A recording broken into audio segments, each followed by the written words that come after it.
Oh, hello. Are you a family man or woman in your late 30s and above and you're looking for a 7-seater family car? You would be probably looking at a certain MPV. But if you have come to a point in life where safety for your family is above everything else, then you should be looking at one of the world's safest cars. This is the Volvo XC90 7-seater SUV.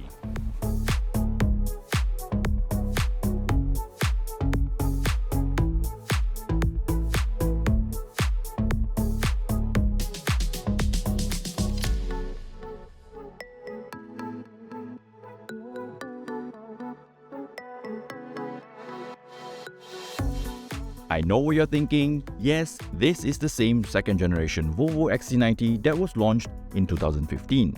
Except, it is not the same, and I promise you it is worth revisiting this Swedish SUV. For starters, it has got a new name.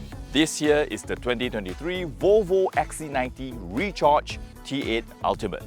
This plug-in hybrid SUV has been updated with a larger battery, longer electric range, new tech, and also more power. A lot more power actually.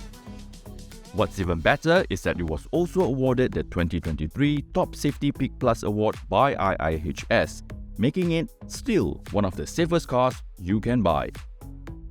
One thing I realized though, there are a lot of XC90s running about in the city, which is a good thing. It is a 7-seater, it is safe, and also, more importantly, it is not an MPV.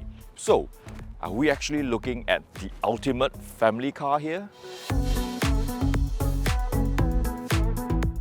To many, it might just be the same as before, but it does look better now. The concave chrome grille is new as compared to the time when it was launched, and it looks great. This new look came about 3 years ago during the facelift round. The Tor's hammer headlights and the bumper remained the same since then. The rim design is new, and I like that. It uses Michelin Pilot Sport 4 SUV tyres, good stuff. If you look closely here, it says Recharge and not Inscription like before. Around the back, the tailpipes are now hidden for a more environmental friendly look, I suppose. Zero emission visually.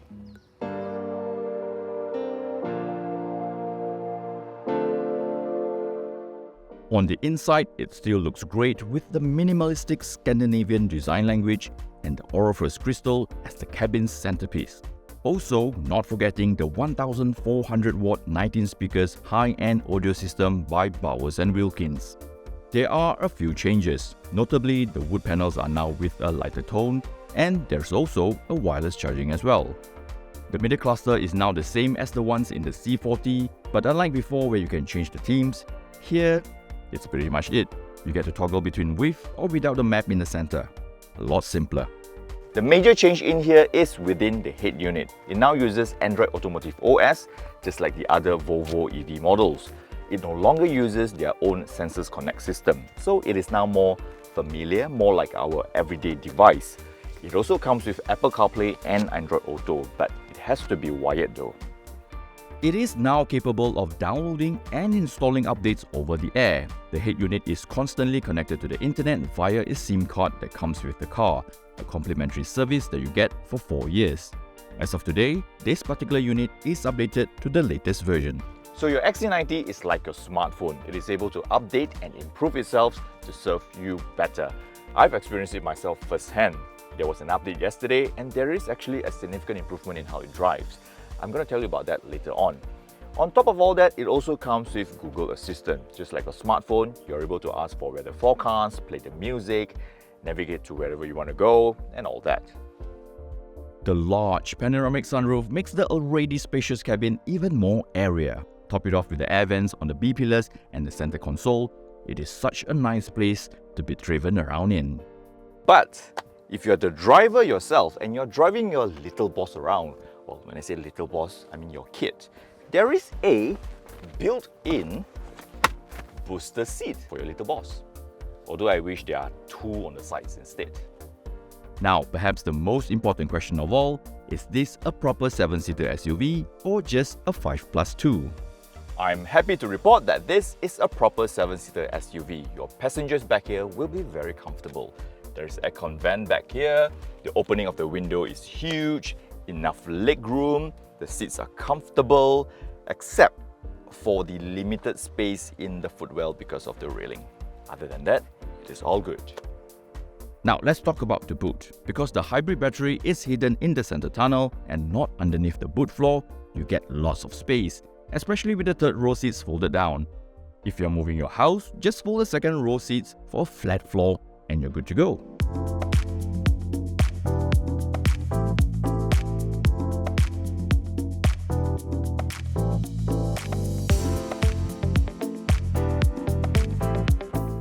The powertrain setup is the same as before, except it is now a lot more powerful. It has a twin-charged 2-litre inline-4 engine, which is both turbo and supercharged. The internal combustion engine alone makes 317 horsepower and 400 Nm of torque. Mated with an 8-speed automatic gearbox, it powers the front wheels. The electric motor, on the other hand, powers the rear wheels with 145 horsepower and 309 Nm of torque. Together, it makes 462 horsepower and 709 Nm of torque. That's a lot more as compared to when it was first launched. That's 55 horsepower and 60 Nm more. It gets you from 0 to 100 in just 5.3 seconds. That's 0.3 seconds faster. The hybrid battery is also larger now. It uses an 18.8 kWh battery. So with that, you get a longer electric range at 77 kilometers. That's almost double as compared to before. There is also a mild hybrid variant, the XC90 B5, with a 2-litre 4-cylinder twin-charge engine with mild hybrid system. That makes 263 horsepower and 390 Nm of torque. 0 to 100 in 7.9 seconds. Top speed, well, it is the same across all Volvos, 180 km per hour. On top of all the usual safety features, it is also equipped with the complete Volvo IntelliSafe safety suite that consists of a long list of preventive and protective safety features, which includes 2 of the world's first at the time of its launch, run off-road protection and auto brake at intersections. So is Volvo really safe? Well, it was recently named as one of the safest cars in the world by the Insurance Institute of Highway Safety, IIHS. I guess that means a lot for a family car.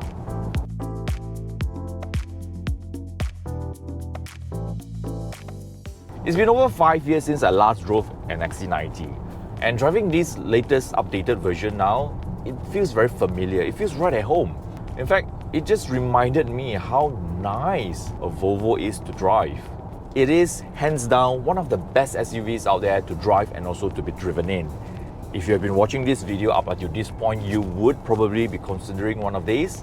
So I can tell you, you would definitely enjoy this comfort level that you get. Because let's face it, you have probably come to this point in life, just like myself, where comfort and safety would be your main criteria. The power delivery definitely comes in very handy, because if you want to, I don't know, once in a while get from point A to point B really quickly, this can definitely do that. It is really quick. What's more important is the journey in between will be a very comfortable one. One thing to perhaps consider though is that you need to charge the car every day in order to enjoy its full potential, not only in terms of power but also fuel efficiency. Volvo claims that you only need 1.8 litres of fuel to travel 100 kilometers. Sounds great, but that's if the first 100 kilometers you travel is with the car fully charged from the start. If you don't frequently charge the car, you only have the 2-litre engine lugging this behemoth and you around. Consumption figure will be high, so it will be good to have a wall box at home or at your office.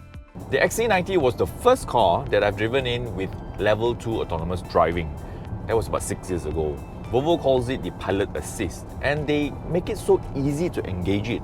With just a touch of a button, the car will then just take control, follow the vehicle in front and make sure you are in the lane, because most of the cars out there involve very unnecessary steps. Volvo is actually one of the best in calibrating all this ADAS thingy. They managed to make it very natural, as if a very good driver has taken over the wheel.